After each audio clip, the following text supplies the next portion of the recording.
मैं अकेला ही चला था जानिबे मंजिल मगर लोग साथ आते गए और कारवां बनता गया। आपने ये शेर हमेशा कहीं न कहीं ज़रूर सुना होगा। ये हिंदी उर्दू के सबसे ज़्यादा कोट किए गए शेरों में से एक है। और आप पुराने गीत तो सुनते ही होंगे, तो आपने ये गीत भी सुना होगा कि CAT कैट, कैट माने बिल्ली, RAT रैट, रैट माने चूहा। अगर मैं आपसे कहूँ कि वो शेर और ये गीत लिखने वाला इंसान एक ही है, तो आप क्या उस पे यकीन करेंगे? नहीं करेंगे ना? लेकिन ये दोनों इंसान एक ही हैं जिनका नाम है मजरूह सुल्तानपुरी। इस उदाहरण से आपको मजरूह साहब की रेंज का तो पता चल गया होगा। मजरूह साहब को हिंदुस्तान की आम जनता एक गीतकार के रूप में जानती है। उन्होंने कई सदाबहार गाने बॉलीवुड फिल्म इंडस्ट्री को दिए हैं जो आज तक लोग गुनगुनाते हैं। लेकिन 20वीं सदी के उर्दू के सबसे बड़े शायरों में भी उनका नाम शुमार होता है। उनका एक शेर है, रोक सकता है हमें जिंदा है भला क्या मजरूह, हम तो आवाज़ हैं दीवार से छन जाते हैं। और सच में उन्होंने जब 1946 में फिल्म शाहजहां के लिए गीत लिखे तो वो इतने हिट हुए कि उसके बाद उन्हें रोकना नामुमकिन हो गया। उन्होंने 1946 से 2000 तक लगातार 54 ईयर्स यानी 54 सालों के लिए काम किया और उनके कई गीत उनकी मृत्यु के बाद भी 3-4 साल तक रिलीज होते रहे। शायद उनके फिल्मी सफ़र ने उनके शायरी के सफ़र को ज़रा ढक दिया था। क्योंकि फिल्म की ऑडियंस बहुत बड़ी होती है, तो लिरिसिस्ट मजरूह ने कहीं ना कहीं शायर मजरूह सुल्तानपुरी को छुपा लिया था। लेकिन शायरी की दुनिया में उनका जो कद है वो बहुत कम शायरों का है और इस बात को वो बखूबी जानते भी थे।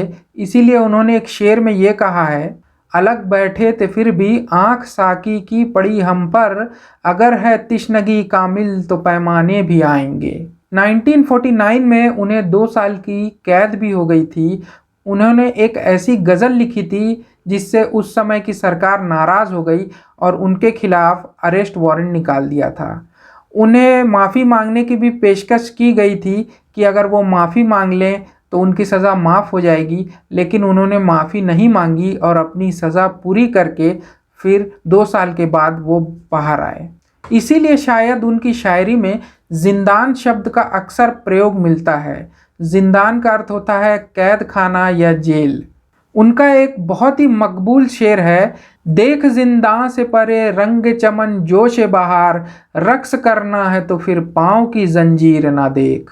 मजरूह सुल्तानपुरी ने शायरी की तालीम जिगर मुरादाबादी से ली थी। जिगर मुरादाबादी वही शायर हैं जिन्होंने कहा है, ये इश्क नहीं आसान बस इतना समझ लीजिए, एक आग का दरिया है और डूब के जाना है। जिगर मुरादाबादी का एक और शेर बहुत मशहूर है जिसे राजकुमार ने अपनी आवाज़ देकर अमर बना दिया है। वो शेर ये है कि हमें मिटा सके ये ज़माने में दम नहीं, हमें मिटा सके ये ज़माने में दम नहीं, हमसे ज़माना खुद है ज़माने से हम नहीं। अब आप समझ सकते होंगे कि मजरूह साहब को कितनी उम्दा तालीम मिली होगी शायरी की। मजरूह साहब का फिल्मी सफ़र भी एक मुशायरे से ही शुरू हुआ था। वो जिगर मुरादाबादी के साथ एक मुशायरे में गज़ल पढ़ रहे थे। उसी मुशायरे में एक डायरेक्टर AR कारदार भी आए हुए थे। उन्होंने मजरूह साहब को गज़ल पढ़ते हुए सुना और जिगर साहब से ये पेशकश की कि क्या मजरूह मेरी फिल्मों में गीत लिखेंगे। शुरू में तो मजरूह साहब ने मना कर दिया क्योंकि वो इस काम को, फिल्मी काम को उतनी अच्छी नज़र से नहीं देखा करते थे। लेकिन बाद में जिगर मुरादाबादी ने समझाया कि मियाँ कर लो क्योंकि इससे तुम्हारा परिवार चल जाएगा, तो फिर उन्होंने हामी भरी। उनका पहला गीत था फिल्म शाहजहां के लिए 1946 में, जिसके लीड एक्टर थे KL सहगल और वही गायक भी थे। और वो गीत था, उसने गेसू बिखराए बादल आए झूम के। उसी फिल्म का एक और गीत भी सुपरहिट हुआ जो आज तक लोग सुनना पसंद करते हैं। वो गीत था, जब दिल ही टूट गया तो जी के क्या करेंगे। ये गीत भी मजरू साहब ने लिखा था और ये गीत के.एल. सहगल को इतना पसंद आया कि उन्होंने अपनी वसीयत में लिख दिया कि अगर जब मैं मरूंगा तो यही गीत मेरे जनाजे में बजना चाहिए। और सही में जब उनका देहांत हुआ तो उनके घर से लेकर शमशान घाट तक ग्रामोफोन पर यह गीत चलाया गया। अपने 54 साल के करियर में मजरू साहब ने ऐसे ऐसे गीत लिखे हैं कि यकीन करना मुश्किल है। जहां एक और उन्होंने लिखा है रात कली एक ख्वाब में आई, वहीं उन्होंने ये भी लिखा है पिया तू अब तो आजा।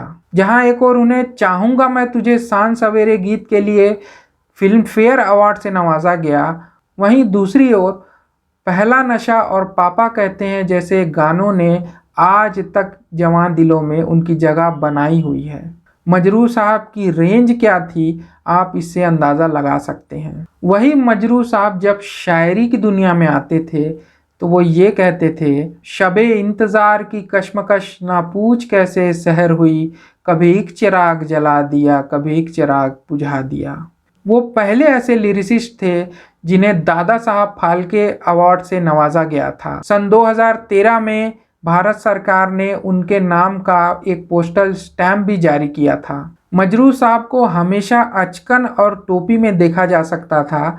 उस पर उन्होंने एक शेर भी लिखा है, सर पर हवाए जुल्म चले 100 जतन के साथ, अपनी कुल्हा कज है उसी बाकपन के साथ। उन्हें खाने का भी बहुत शौक था। उनका खाना हमेशा देसी घी में पकाया जाता था। शायद इसीलिए उनके कहे हुए शेरों और अशारों में इतनी लज्जत है।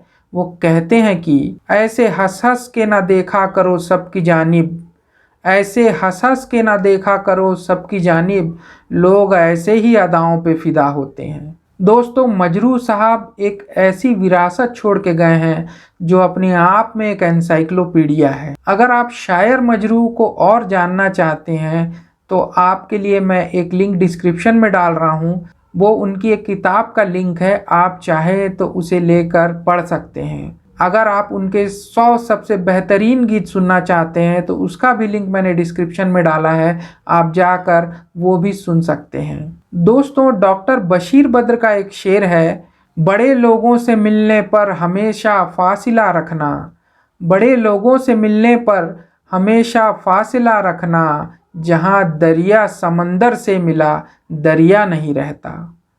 मैंने एक वीडियो डॉक्टर बशीर बद्र के सबसे फेमस शेरों के बारे में भी बनाया है। अगर वो आपने नहीं देखा है तो आप उसे देख सकते हैं अभी जाकर, उसका भी लिंक मैंने डिस्क्रिप्शन में दे दिया है। दोस्तों, अगले हफ्ते फिर एक शायर की कहानी के साथ हम यहीं मिलेंगे।